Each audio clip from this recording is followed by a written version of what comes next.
তোমাদের জীবনে এমন একটা কাজ দেখাও এইটাকে আমি ইবাদত করি নেই, মুখের এই ছাপ, এটা ইবাদত।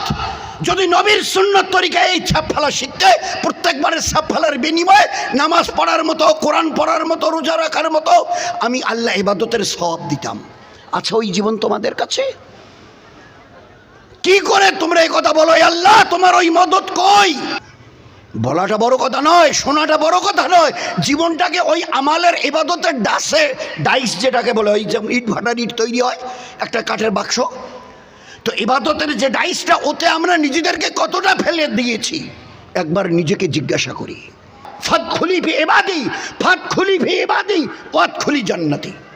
দুনিয়ারে কটা দিন আমার ইবাদত করো মন প্রাণ দিয়ে, আমার কাছে তো আসতেই হবে। ওয়াদখুলি জান্নাতি, আমি 8টা জান্নাতের দরজা তোমার জন্য খুলে রাখবো। আছে নবীর জীবনের সঙ্গে মিল, কোরআনে কারীমের জীবনের সঙ্গে মিল? বলুন।